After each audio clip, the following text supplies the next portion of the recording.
Welcome to the Why Did I Get Cancer podcast. I'm Deborah Herlax-Enos, a small-town girl turned TV nutritionist and healthy living expert. I design health programs for the average guy or gal, including those average guys named Metallica. On September 1st, 2020, I was diagnosed with breast cancer.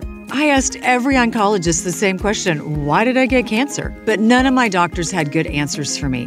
I wanted answers, and that's why I started this podcast. I want to help you to lower your cancer risk and provide self-care tips for those in the battle. I'm getting answers, and I want to share them with you. What did I take away from today's episode? The importance of our thought life in conjunction with our health. We think tens of thousands of thoughts every minute of every day, many of them negative. What I learned from Chris today is what could happen inside of our bodies if we could change those thoughts from negative to positive. So I will say that the easiest thing for me was exercise and eating well. I mean, I'm a certified nutritionist. I used to be a personal trainer, so I'm doing all those things. My area of challenge was controlling my thought life. Can you speak a little bit to that runaway mind, that kind of doomsday of, you get the phone call that you've tested, positive for breast cancer, colon cancer, whatever it is, and you immediately go to, I'm either going to die or I have to get chemo. I'm going to lose 2 years of working. So if you could speak to a little bit about the toxic thought life. Yes. So we've just talked about the major things that every person should do to improve their health. And that includes, I should just say, breaking your bad habits. Like if you're smoking, you got to stop smoking. If you're drinking alcohol, you got to stop drinking. I mean, these are cancer causers, right? So identifying and breaking your bad habits is critically important. But then once you've moved past okay, I've made the physical changes. I'm eating super healthy. I'm exercising, right? I've stopped my bad habits. Then you got to start doing the internal work. And this takes time, right? But the cool thing is, and this is what helped me, is I realized when I changed my diet just within a week or two, right, of eating raw foods, it takes a little time. It takes a few days to a week or two to kind of get in the swing of things, to figure out what you like, to prepare meals differently. It doesn't take long. But once you get over that hump, I realized, and I think a lot of people do too, is you realize, wow, if I can do this, what else can I do? Because we get in a rut thinking like, I could never change. I could never do that. You look at somebody, oh, I could never be as healthy as them. I could never exercise. You're just lying to yourself, right? It's a false belief. And so I realized, what else can I do? And so then I started working on my thoughts and my emotions, because I was reading a lot of information about disease and health and wellness. And your mind-body connection is powerful. And emotions, stress can outweigh everything else you do, right? And this, I'm not saying don't eat healthy and don't exercise. You got to, right? You got to. If you are eating healthy and exercising and you're still struggling with disease, you really need to look at your emotional life, your mental, emotional, and spiritual life. Because here's how this works. So many people, I feel like, don't understand stress. It's not explained well. Doctors don't understand it. They often dismiss it. But if every cancer patient I've ever asked, why do you think you have cancer? Why do you think you got cancer? Stress always comes out in the conversation. I've been really stressed lately. I've got, a lot of stress in my life. And it just comes right out. And people, it's not like somebody told them that's why. They're in their heart. They know there's pressure and stress that is affecting them. And so let me try to explain it in a simple way. There's good stress and bad stress. Good stress is known as eustress, which is going to the gym, right? Stressing your muscles so they get stronger. That's great. But the bad stress is also known as distress, right? Distress, unhealthy stress. And unhealthy stress starts with negative thoughts. Negative thoughts produce negative emotions. And those negative emotions produce physical unhealth. They raise your stress hormones, adrenaline and cortisol. Those hormones are essential to survival and to health, but at elevated levels, they're actually destructive over time. So if you go through life in this state of chronic stress or distress, people often think of distress like, oh, help, I'm stranded on a lifeboat. That's extreme distress, right? The negative thoughts and emotions are either based in the past, the present, or the future, and sometimes all three. So the negative emotions from the future, I'm going to go backwards, would be fear, worry, and anxiety. If you're thinking about what's going to happen if, like what if, if you're constantly what ifing your life and thinking about worst case scenarios, then you put yourself in a cycle, mental cycle of fear, worry, and anxiety. And that raises your stress hormones and you stay stressed.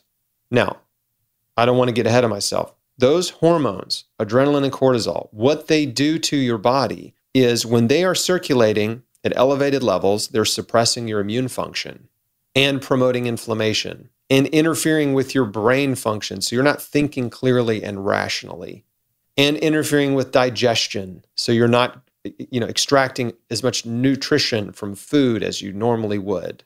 And chronic pain and chronic disease are connected to being in this state of fight or flight. That's when you're stressed. You're in a state of fight or flight. Your sympathetic nervous system is dominant. Okay. People think they hear the word sympathetic and it sounds like it's a good thing, but it's not. Right. I used to get confused with that too. And I think, I want to be sympathetic. That sounds just so warm and fuzzy and all those things. But no, that is the high stress state where your body, to go back to that example that most of us use is, back in the caveman days, we're running from the saber-toothed tiger. So every system in your body is high, high, high. Well, you can't maintain that for long. But in this world we live in right now, if you're watching too much news, you're running from that saber-toothed tiger all day long. Great example. And yeah, it's really a misnomer. I wish they would rename it, not call it your sympathetic nervous system because it's confusing to people. But anyway, parasympathetic is the opposite state of your nervous system, which is rest and digest. That's the healing state that you want to be in. You're either in fight or flight or you're in rest and digest. And so it's important to understand, one, if you're constantly engaging in fear-based, anxiety-based, worry-based thinking, you've got to catch yourself doing it and you have to stop, right? You are in control of your thoughts. And this type of thinking is just like a bad habit, right? It is. If you bite your fingernails, that's a bad habit, right? And guess what? If you catch yourself in the act of biting your fingernails, you can consciously stop yourself from doing it, right? Right. Same process. If you catch yourself worrying, you can be like, wait a second, I'm worrying right now about things I can't control, and I'm not going to do it. I'm just not going to worry about this. I'm right? making a choice. Right. I'm choosing. It's even, when you have cancer, the fear of suffering and death, it's really scary. And it's terrible. And then, of course, when you go to the hospital for treatment or surgery or whatever it is, you're surrounded by people who are all feeling the same things. So it's contagious. That fear, anxiety, and worry, at least in my experience, really became contagious as soon as I walked into the hospital. Fear is a virus. It is contagious. And so what I had to do is I had to quickly learn to give my fears and worries to God. Anytime I would feel afraid, I would catch myself right in the moment, like, okay, I'm feeling the fear, I'm feeling the anxiety. And I would just stop and say, okay, God, I trust you. I'm giving you my fear. I'm laying it down, right? I trust you. You're in control. And show me what I need to do or show me what I need to change. And I'm just trusting you. And then I would just pivot to thank you for X, Y, and Z. And so I would begin to practice gratitude in that moment. Say, thank you that I can see and hear, that I'm not in the hospital, that I have a wife who loves me, that I have food, that I have a place to sleep, right? That I have enough money to pay my next set of bills. Thank you that you supply all of my needs, that you promise to never leave me or forsake me. And so I would just switch from fear to gratitude, right? And this is actively choosing what to think and what to focus my mind on. And that just changes your mood in an instant. It does. my secret. But at the end of the day, too, it takes no effort. It's easy. Or energy to believe the lie. It's so easy to believe the lie. And we have an enemy the devil, who just he's here to kill, steal, and destroy. And whenever I start to go toward those thoughts of negativity and, during the cancer battle of, oh my gosh, I'm going to have to do chemo. I'm going to, I don't want to die. I would begin to realize, oh my gosh, this is just the enemy bringing doubt. And you have a choice every minute of the day of going with faith or fear, but you can't do both at the same time. Yeah, fear, uncertainty, doubt, worry, anxiety, confusion. The truth is simple, and lies are complicated. When you find yourself in a complicated sort of mess of lies, or maybe you don't realize they're lies, but a complicated sort of mess, it's often because there's lies involved. There's deception involved. There's misinformation involved. And so I always gravitate towards simplicity. And I think I talk about this in my second book a lot, Beat Cancer Daily, which is a daily devotional. And it's about simplifying your life, focusing on gratitude, giving your fear to God, and walking through day by day. It's a 365-page book, so you read one page per day. Inspiration, encouragement, and practical action steps to stay on the healthy path. That's the point. It's like health is a destination, and you got to point your ship toward Healthy Island every day, right? It's like you know where you're going, where you want to go, and every day you got to keep the ship pointed in that direction. And guess what? The storms can come, they can knock you off course, but you can right the ship. And so anyway, my secret gratitude weapon is anytime I get frustrated or anxious or, whatever. Yeah, people piss me off. It just happens, right? And it's happening a lot these days for me. Yeah, for sure. And we all have problems, right? Big ones and little ones. Problems just come in life. It's just part of life.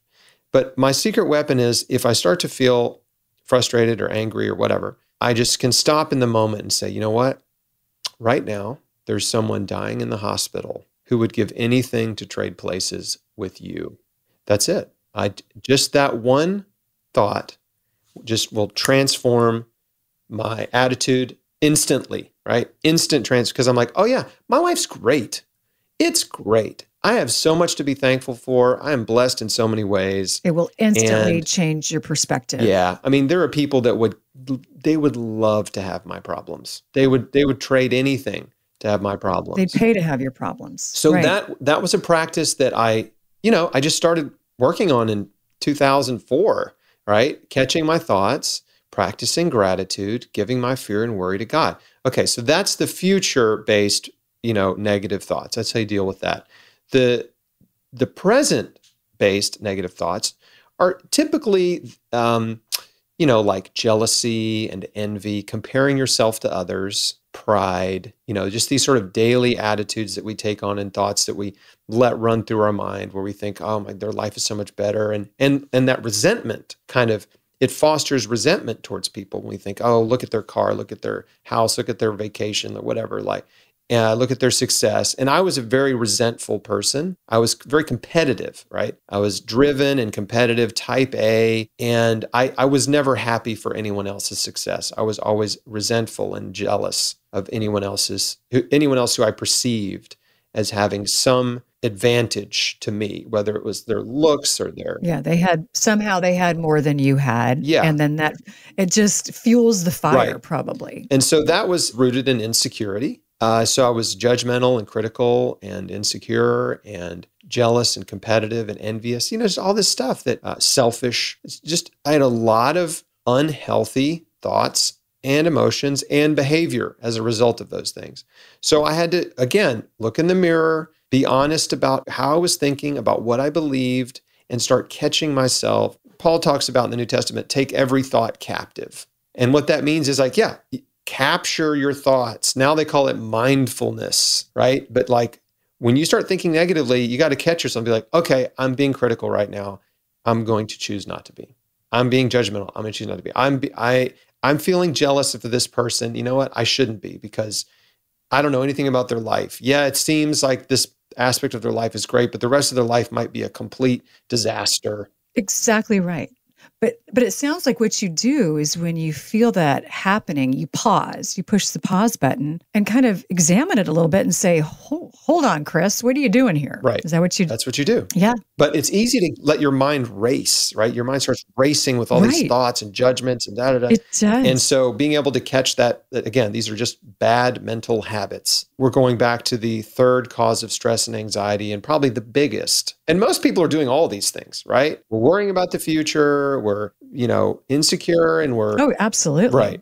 Their current situation is just, taking over their thought life. The negative thoughts and emotions from your past are going to be bitterness, anger, resentment, and unforgiveness, which was my issue. And what I realized in my cancer journey is I sucked at forgiveness. I'll just say it like that. And so what I did is I put people in jail. First of all, they never knew they were in jail. And secondly, when you put somebody in jail, somebody has to be the warden. And that was me. So I would, march around my jail, expending all this terribly negative energy. That wasn't helping me to prevent cancer or anything else in my life. Yeah, and holding on to bitterness and resentment toward people who have hurt you, your subconscious mind knows that there's unresolved conflict. That's what this is. And that unresolved conflict creates stress, and it produces stress in your body. And what we end up doing, by the way, this is so important to understand, is that whether you've got stress from your past or the present or the future, or you're just bouncing back and forth between all these states of stress, right? One minute you're pissed off about somebody in your past, the next minute you're jealous of somebody in your present, and the next minute you're worried about something in the future, right? You're just in this cycle. It's a hamster on a wheel. Then what do you do? Well, you will seek to ameliorate that stress. You're going to find ways to medicate yourself. And I'm not talking about drugs. Of course, that is one way. But we medicate and relieve our stress with food, with drugs, yes, legal drugs. Just because they're legal doesn't mean they're good for you, okay? Illegal drugs, with being a shopaholic, with being a workaholic. Right, or binge watching Netflix and you're sedentary for 5 hours. With binge watching, with video games, with pornography, did I say gambling already?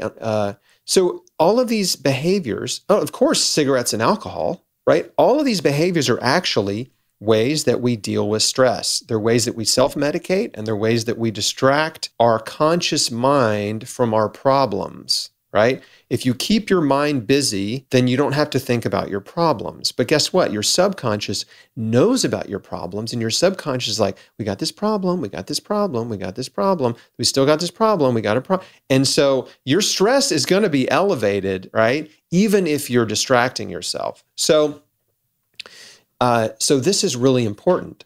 If you don't solve the problem, like I talked about earlier, if you don't actually fix the roof leak, right? Over time, the dripping will cause more damage, right? Just with time, it eventually will cause more damage. You can put a bucket under it, right? Every day, but something's going to happen one day, and you're going to forget to empty the bucket. It's going to overflow and ruin your floors. That's right. You know what I mean? Right. It's a Band-Aid. Or the sheetrock is going to get so saturated with water, right, that your entire ceiling is going to cave in. That's right. And it's going to sneak up on you. That's the other thing, is because you've been doing this stopgap method for so long, using the Band-Aid, that you kind of forget that you had the problem.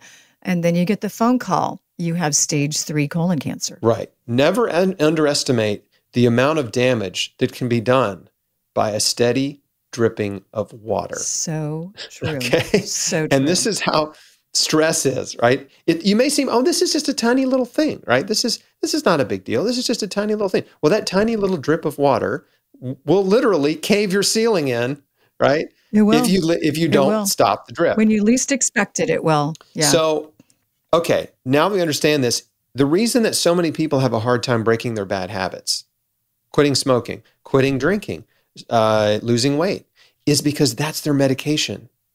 Right? They need that medication because they still have the pain. They still have the stress. And so you got to solve the stress and the pain problem. And when you solve that problem, then you don't need the medication anymore. And so the biggest, most powerful thing you can do to get yourself out of a state of stress is to forgive every person who has ever hurt you in life. And I, like you, was too prideful to forgive. So I would just cut people off, right? Or just get them out of my life, or, or just move on, right? I've moved on, but I haven't let go of the pain or the anger or the resentment. So forgiveness is a conscious decision. It is. And it's for you, not for them. That's correct. You forgive for you. And so the way to forgive, and by the way, I should mention, his whole ministry was about forgiveness. That's all Jesus talked about. Right. And no matter, forgive them, they know not what they do. Right. This is what he said, whether you believe that Jesus is who he claimed to be, the Son of God, the Savior of the world, don't let that not sure about Jesus cloud the good advice that he gives us, right? Because Jesus Christ gives good advice, right?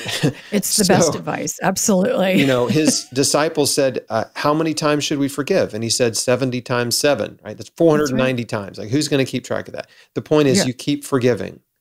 You just he keep said, forgetting. If you don't forgive on earth, your heavenly Father won't forgive you.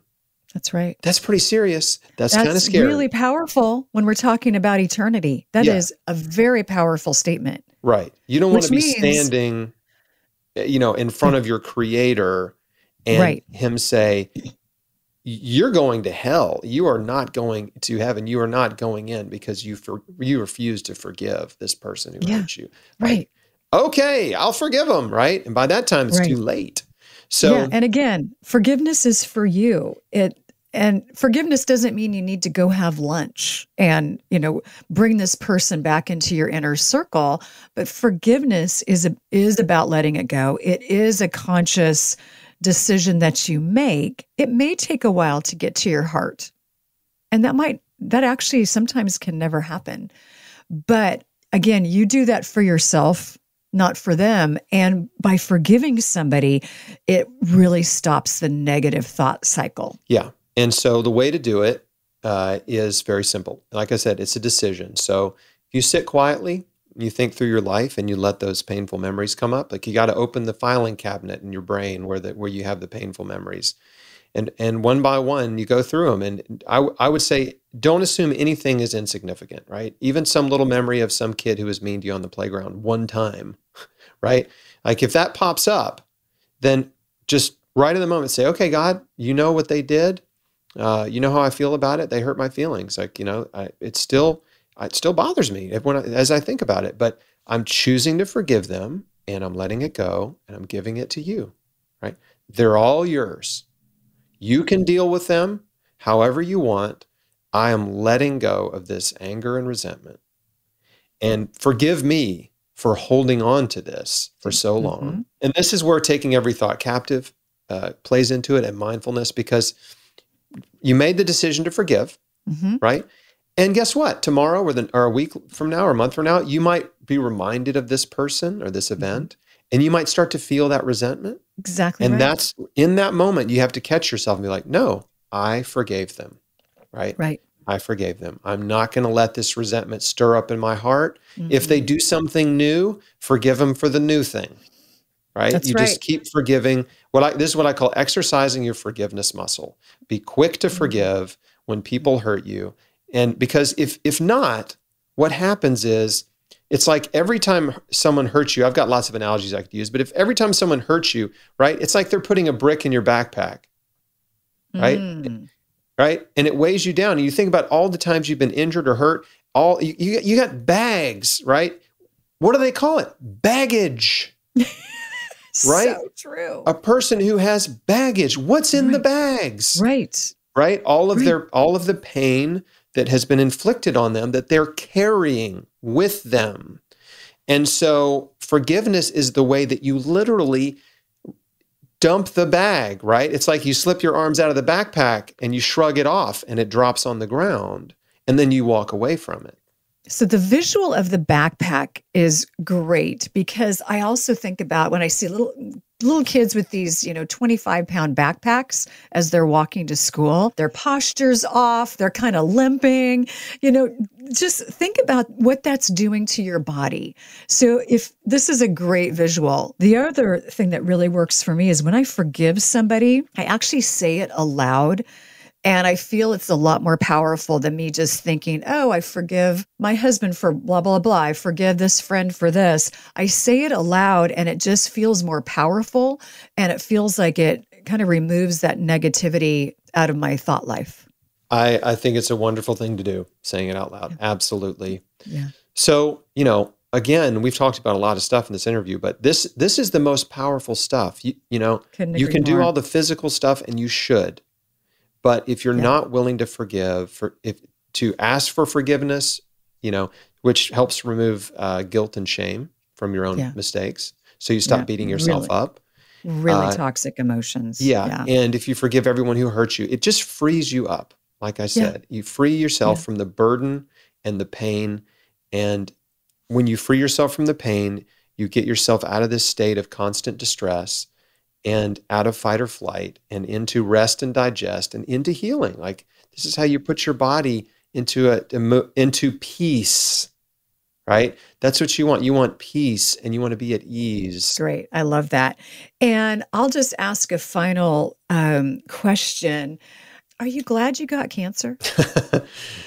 I'm not glad I got it, but I'm so thankful and glad that God used it in a way to make my life better.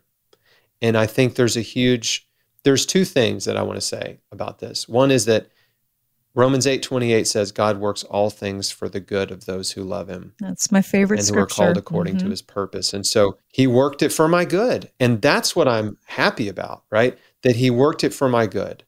And my life is so much better as a result of cancer. So, but, if I had to do it all over again, gosh, it was a really tough season of my life, but I'm so glad I went through it because it changed me in every way and it changed me for the better and dwell on the past and think, oh, my life was so much better before cancer. Now my life is over.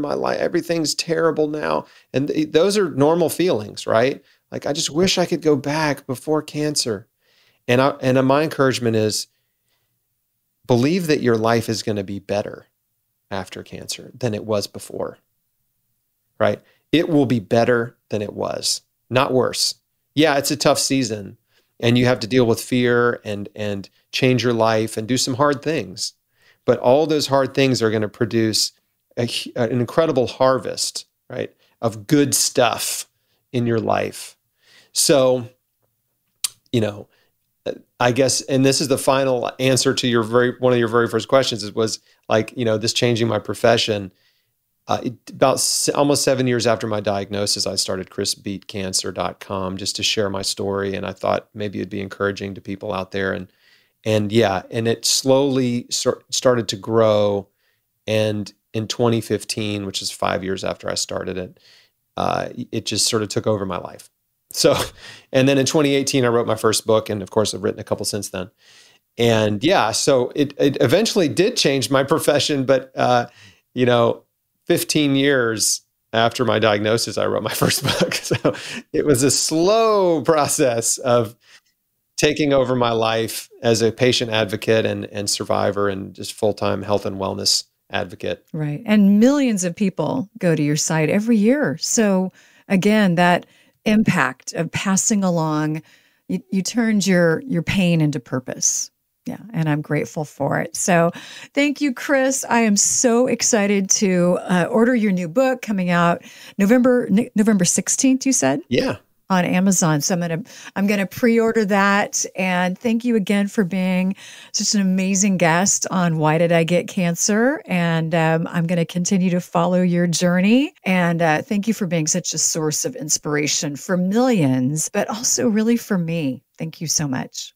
Well, it's been a pleasure, Deborah. Great to connect with you. This has been really fun. One of the things I didn't expect with cancer treatment is that I was just running hot all the time. I think my body was just so full of chemicals and I was so stressed all the time that I ended up having a lot of hot flashes. And they usually came at night. So I would just be so warm, couldn't sleep. I wish I would have found this product, Chili Sleep, back when I was battling cancer. So Chili Sleep is a kind of a upgraded mattress pad that has coils in it with water. You set the temperature of what you want the water to be. So I can have an app on my phone and do it, or I can just use it on the unit itself. And I sleep so comfortably now. I never get too hot at night. I set my Chili Sleep to 68 degrees, and I can sleep through the whole night without having one night sweat. If you want to get one of these great products, use the code ENOS20 at Chili Sleep. Thank you for joining me today on the Why Did I Get Cancer podcast. I've got my shopping guide for all of my cancer self-care items in the show notes, along with information about today's guest and our show sponsors. And don't forget to subscribe to my podcast so you never miss an episode. Keep in mind, I'm not a doctor. I'm just a gal that got diagnosed with cancer and wanted answers. If you need medical advice, please be sure to consult with a medical professional. And thank you for listening.